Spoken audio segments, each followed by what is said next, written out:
How about number 3? Why did Claudius order the Jews out of Rome? You're reading through the book of Acts in Acts chapter 18, and suddenly you read something, Claudius expelled all the Jews from Rome. You'll go, where did this come from? Okay. He's the Roman emperor from 41 to 54 AD. And here's what we learn in Luke. He leaves a puzzle. Luke, of course, writes the book of Acts, and right after Paul is on Mars Hill, and he comes down off Mars Hill in Athens, it says, after these things, Paul departed from Athens and went to Corinth, and he found a certain Jew named Aquila, born in Pontus, who had recently come from Italy with his wife Priscilla, parenthetically, because Claudius commanded all the Jews to depart from Rome. So Aquila and Priscilla got booted out of Rome. Why? Because Claudius booted all the Jews out of Rome. But why? Who is Claudius and why did he command the Jews to leave Rome? Suetonius helps solve this. Who's Suetonius? Suetonius is a Roman historian writing about the 12 Caesars. So there were 12 Caesars that he's writing about, and one of the Caesars he's writing about is Claudius. There's a whole book on Claudius. And here's what it says in the book. Because the Jews at Rome caused continuous disturbances at the instigation of Chrestus, he expelled them, Claudius did, from the city. Who is Chrestus? That's another word for Christ. And he, who's he? That's Claudius. Expelled them, meaning the Jews. And then from the city, that's what Luke says in Acts chapter 18, because Claudius had commanded all the Jews to depart from Rome. So here you have a Roman historian just parenthetically verifying what Luke has written. Are Luke and Suetonius somehow in cahoots together? No.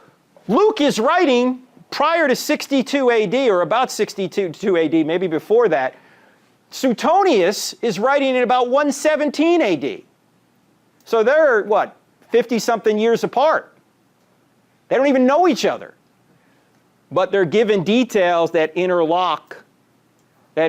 So what's the disturbance? We don't know what the disturbance was, but it could be because, of course, the Jews didn't like the Christians claiming that Jesus is the Messiah, and wherever Paul went, he got into trouble, he got into fights and everything, and apparently the church at Rome may have caused some commotion with the Jews or vice versa. Of course, that's one of the reasons Paul writes the book of Romans, right? He's writing to the church there at Rome.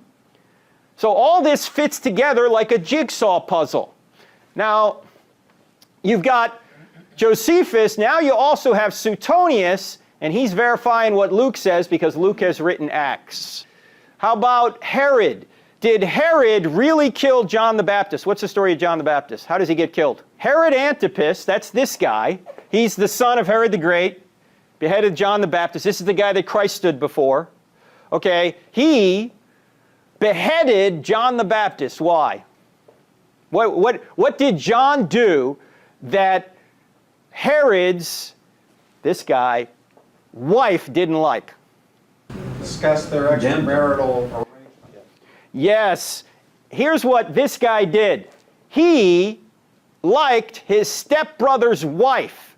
So he got his stepbrother's wife to marry him. And John the Baptist said, that's an illegitimate marriage. And she didn't like it. So when her daughter, Salome, danced for Herod, he said, I'll give you anything you want up to half my kingdom. And she said, because her mother said in her ear, tell Herod I want the head of John the Baptist on a platter. And so he couldn't go back on his word. He sent the executioner and cut off John's head in prison and brought it to her. Now, how do we even know this name Salome? Is it in any of the Bible? Any of the Bible anywhere? No, you know where it tells us who the name is? Josephus. Josephus tells. There's another verification. All right. So, did he really kill John the Baptist? We know that Mark, Luke, Matthew all say yes. Here's Mark's account.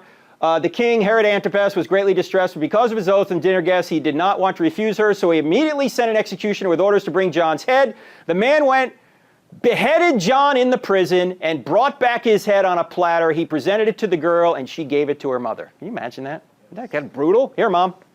Here he is. Now, what does Josephus say about him? Josephus writing 40 or so years later.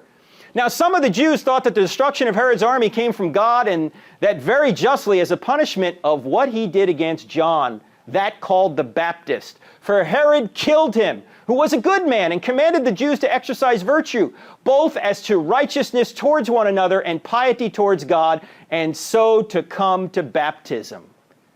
So here you got John the Baptist being spoken of by Josephus. Now, is there any way Luke, Mark, or Matthew could have had Josephus 40-something years later write about this?